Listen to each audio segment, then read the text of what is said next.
unbelievable back and forth game. Lots to unpack here. Lions move to 7-2. Chargers move to 4-5. Lions offense pretty much unstoppable throughout the entire game. Almost 200 yards rushing in the first half alone. Jahmyr Gibbs 177 in the first half, which was the most since 1991 for them. Yeah. Early Barry. Yeah, that was the year that did they win the division that year? They made it to the playoffs. That was their last playoff win. That would be a good game to watch historically. The 91 Cowboys-Lions playoff game, I believe it was. Which was the year where Barry led the league in rushing and then got like -3 in a playoff game on like 20 carries or something. It might insane. be that game again when Washington won the Super Bowl. Because that probably wouldn't be a great game to watch. Other than simply to find out how before that. Yeah. Other than simply to watch a game and find out how Barry carried 15 times for negative yardage or whatever. Yeah. So there's a lot in this game. It was obviously back and forth with both offenses. Justin Herbert played great for the Chargers as well. Goff played outstanding for the Lions. But they were running like crazy in the first half, including David Montgomery with a 75-yarder. Now, David Montgomery has never really been a big play breakaway threat. He's been a good 15-yard, that's his breakaway run. You know why he made it? Why? Jameson Williams. Oh, wow, yeah, him blocking down the field was unbelievable. So I've crapped on Jameson Williams a little bit this season, but that dude showed another way to use blazing speed. That was outstanding. He gained like 5 yards on a bunch of people and got himself in the way of, I think, Asante Samuel Jr. That's not a touchdown without Jameson. Jameson Williams, like, you think speedster, takes the top off a defense, creates touchdowns out of nothing. He created a touchdown with a block. If Jameson Williams doesn't haul ass and move his 4.3 speed up the sideline ahead of his running back and Asante Samuel Jr., that's a tackle somewhere between the line of scrimmage and the end zone. Jameson Williams turns that play into a touchdown with a block that, frankly, he didn't have to make, Like a lot of the guys would not have gone out of their way to sprint full speed and make that block. He did that. So it wasn't in the pass game where everyone expects it to happen, but kudos. That was a huge play. I did notice that. I didn't know that's where you were going with that. I did notice that. That was awesome. I mean, full team football there. There's so many fascinating things in this game. So Jahmyr Gibbs is getting a lot of the carries early on, looks so explosive. I mean, he is creating big plays in the pass game and in the run game and looking good. Montgomery, as I mentioned, it just decided to become a big play threat as well. So the run game was going nuts in the first half. Chargers come out. They're overloading for the run in the second half. Then Jared Goff starts picking them apart, and he was a little bit in the first half anyway. Amon-Ra St. Brown has 8 catches for 156. They're getting their tight ends open, as they always do. Late in the game, dialing up a beautiful seam route to Brock Wright on play action. I mean, Ben Johnson just play call after play call. The Lions, just incredible. But there were so many extremes in this game. There were fourth down decisions to go for it on both sides. The Lions just refused to kick anything and just kept going for it. They went for it on fourth and 5 and ran the ball up the middle and got it. And then came back with a 3rd and 6 run that got it into 4th and inches, and they just kept going for it on 4th down. They got stopped on 4th down one time. Didn't matter. They came back on the next drive, went for it on 4th down, got into the end zone. This was, every now and again, it feels like the futuristic game where we're just never going to punt, we're never going to kick, both teams, and it's mostly going to work, and we're going to score a ton of points. But that was the way the Lions were so aggressive. And then just really quick to cap it off, the very end of the game, okay? So I don't know if someone else is going to tune in to ESPN shows and Fox shows and everything. The shouty shows. The shouty shows. If this failed, and it was a Brandon Staley or it was any other coach, if this decision failed, the shouty shows are going nuts. Okay? But Dan Campbell on 4th and 2 in a tie game with 2 minutes left in the fourth quarter with the in field goal range, easy field goal, on 4th and 2, not 4th and inches, goes for it. They convert and then just run the clock out and kick the game-ending field goal. That decision wins the game for the Lions. All of his 4th down decisions added up, win the game for the Detroit Lions. And it's a rare instance where a coach is actually more aggressive than the analytics. Like we talked about the Nick Saban thing, right? And this general approach from coaches of skewing more conservative than the numbers would suggest, and actually they're being dragged to this slowly. I saw at least one model say the right decision is to kick, like not go for it on 4th and 2. Like usually it's presented, the analytics always says go for it. Well, this was one where at least one model said don't. They actually kicked the field goal. That's the right play. And instead Campbell is more aggressive than that, picks it up, and essentially wins the game with that. This felt like the game that Arthur Smith is always chasing, right? Where it's like, I'm going to always do the last thing that they expect. And the last thing that they expect will leave them just like grasping at straws and having being nowhere.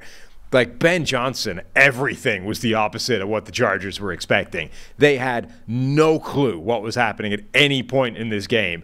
Every single time, they went right, he went left. They went short, he went deep. Like everything was the exact opposite of what they were expecting, and it was working. Now, like Jared Goff had a great game. He hit basically everything that was there, but this felt like a game where Ben Johnson is out coaching the opposition by a mile. Yeah, Kellen Moore was doing okay, but like the sort of the Titanic struggle was Jared Goff executing the wizardry that Ben Johnson is dialing up, and Justin Herbert delivering seed after seed to like keep them in the game. Some of which were nice plays that were dialed up. The other of which was just like Herbert making some magic happen. Like it felt very much the Lions was a complete effort. Everybody was doing an incredible job, but they were absolutely winning the coaching battle. The other way was a lot closer, I think, between Kellen Moore and the Lions defense. Yeah, I mean, in addition to, I think, all of the Lions personnel moves. So when we were trying to explain, or when we're analyzing the Jahmyr Gibbs at 12 overall pick during the draft, it's like, okay, too high for a running back. Let's get that out of the way, and now let's talk about what's going to happen on the field. And for weeks, people were saying, well, Gibbs needs more carries. Just gotta feed him. And I kept saying, like, just wait a little bit, right? Like, he doesn't need to have 30 carries a game. He doesn't need to have 30 touches. But this was that game where all of the playmakers are difficult to cover for the Lions, right? Amon-Ra St. Brown owns the middle of the field. Good luck covering him.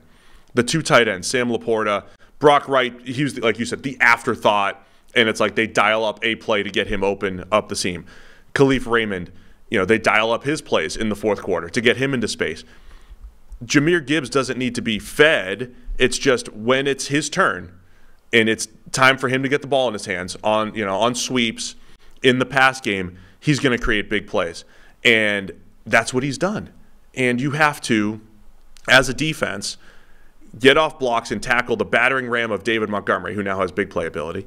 You have to handle the battering ram of David Montgomery. You have to handle the explosiveness of Jahmyr Gibbs, the route running of Amon-Ra St. Brown, the explosiveness of Khalif Raymond and Jameson Williams, the tight end mismatch of Sam Laporta. This is the full Lions offense. In addition to the head coach saying, we're better than you on offense. We're going to go for it on 4th down because we trust all of these playmakers that I just cited. We trust our offensive coordinator has good plays to call, and we're just going to keep the pressure on opposing defenses. I mean, and so you could criticize Detroit's defense for giving up 38 and being in this position, but offensively, this was like a near perfect game for them. All like the totality of the quarterback play, the running back play, the offensive line, the playmakers, the aggressiveness, unbelievable effort by Detroit from an offensive standpoint. Did you see Khalil Mack's quotes? I have the quote. I put it in my document here. Nice. Yes. Go on then. He says they prepared as a defense for certain things, and the Lions did the opposite. Yeah. In 500 yards, that's not acceptable. But not only that, the rushing yards is what pissed me off the most. It's hard to even talk about. One last thing really quick. I remember the Titans a few years ago? They said they were going to run exotic smash mouth offensively, which was like, it's kind of intriguing, right? Like, we're going to run the ball, but in creative ways, and sometimes it's going to be downhill, and sometimes it's going to be wide, and sometimes it's going to be finesse, but it's going to be power. Like, that's the Lions. They are exotic smash mouth. We're going to run the ball in different ways, creative ways, but not because we're just better than you, but like we're going to call the right plays, and as you said, do what the defense is not expecting. Yeah, but that first line sums it up. Like, the Lions and Ben Johnson on that side of the ball were a step ahead from the outset. I mean, obviously, they came in there specifically to break tendencies and do the opposite of what they'd done before, and the Chargers never got back to being on the same page. Like, they were a step behind from the first play to the last play and never caught up. Yeah, man. It was really fun to watch. The Chargers, on the other hand, offensively, they hung tough, and Herbert played an outstanding game to get them back in. He had one. I thought it was his best game of the year. It was. I mean, one little blip. He tried to throw the ball away and gets picked off by Kirby Joseph along the sideline. Outstanding play by Joseph. Other than that, though, I thought they had their own 4th and 1 where they rolled Herbert out, found Keenan Allen for a long touchdown. My concern with look, Herbert was awesome. Keenan Allen was awesome again. You talk about the best receivers in the NFL this year. Keenan Allen has been so good. The Chargers just feel so fragile. And they threatened to lose him for, like, he went down with a shoulder injury. I was like, if they lose him. If they lose him, it's like, what are they going to do? Yeah. And when I was saying, like, Kellen Moore dialed up some good stuff as well. There was the play you mentioned to Keenan Allen, the touchdown to Johnston where they, fake a goal line pitch and then just over the top, Johnston's wide open. So it's not like it was all Herbert, but I think there was a greater proportion where, like, Herbert has to deliver an absolute dime for them to get the production and this thing to keep moving down and match Detroit. Like, Detroit's was far more. The Chargers defense was never anywhere, and Jared Goff just had to, like, keep going, whereas Herbert was doing a lot of the heavy lifting in addition to Kellen Moore dialing up some plays. The one other thing I wanted to mention, so the Chargers got stopped on 4th down like 7 straight times. I'm sorry, on the goal line 7 straight times. They went for it on 4th and goal. There was a penalty, could have been an iffy penalty, but that prolonged the drive. So they got stopped basically on 4 straight plays. Then they had 3 more plays where they got stopped. Like, they were getting stuffed on QB sneaks and the whole deal. And then went for it again. And I think Romo I thought Romo actually had a good game. He was calling. Some of his calls were right. Romo good game calling what was going to happen. But it was the same thing that happened with Peyton Manning on the Manning cast last year, where you just saw multiple failures in short yardage, and then 4th down comes up, and I think the old school mentality is like, okay, well, we just didn't get in the end zone 7 straight times. Of course we're going to kick. We can't just go for it again. But the 8th time worked, and the Chargers did go for it, and that was the play they dialed up to Quentin Johnston for the touchdown.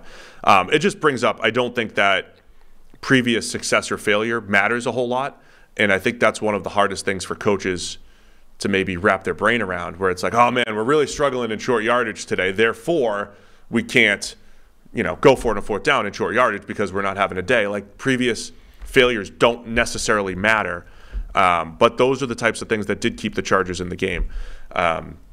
So from that perspective, credit Brandon Staley. Where I don't want to credit Brandon Staley is this is his defense, and they continue to just get absolutely whooped, and they have good personnel.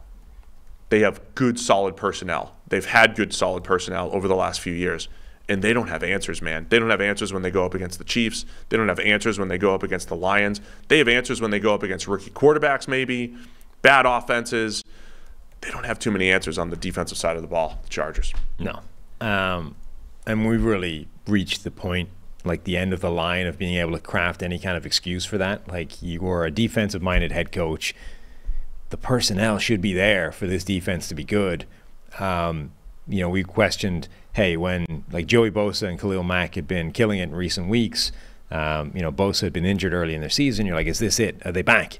Or did they just run up against some pretty bad offensive lines? Well, this game, they run up against a good offensive line, and those guys got pretty much shut down. So even the things that had been working a bit are not good. And as you say, or as I said, they got outcoached, badly outcoached. I mean, they were ill prepared in terms of being prepared for the wrong thing, and then at no point in the game were they ever anything other than a step behind the Lions every step of the way. And okay, Brandon Staley is not the defensive coordinator, he's the head coach. So it's not like it's necessarily directly his responsibility the way it is with Kyle Shanahan, who is literally the offensive coordinator in addition to being the head coach. It's not the same dynamic there. On the other hand, if you're hired as a defensive-minded, you got there's one of two things can happen. If you're a defensive coach hired to be the head coach, either You win a lot of games, in which case nothing matters, right? You know what I mean? Like Tomlin. Nobody cares if Tomlin's defense is doing well. It's the fact that Tomlin keeps getting wins from nowhere, and that's why Tomlin's a good head coach. Or your defense is playing out of its mind, like Robert Saleh, and the fact that you're not necessarily winning games can be excused because the offense stinks and it's not 100% your fault, right? Brandon Staley at the moment, neither of those things is happening. The defense is getting blowtorched, and they're not winning enough games for nobody to notice or for nobody to care. It's like, this is a problem, and there's probably only one way that problem stops happening. And Staley looked like the perfect head coaching hire at the time for that division to beat the Chiefs, right? Like people didn't know like, oh, too high is going to slow down the Chiefs a little bit in 2021 before he got hired. But it was the hot scheme. It was the Fangio tree. It was, invite the run and stop the pass. Don't give up any big plays like the 2020 Rams, Staley's team. Looked like a perfect defense to slow down the Chiefs, and the perfect head coach to run the show, and it just hasn't been.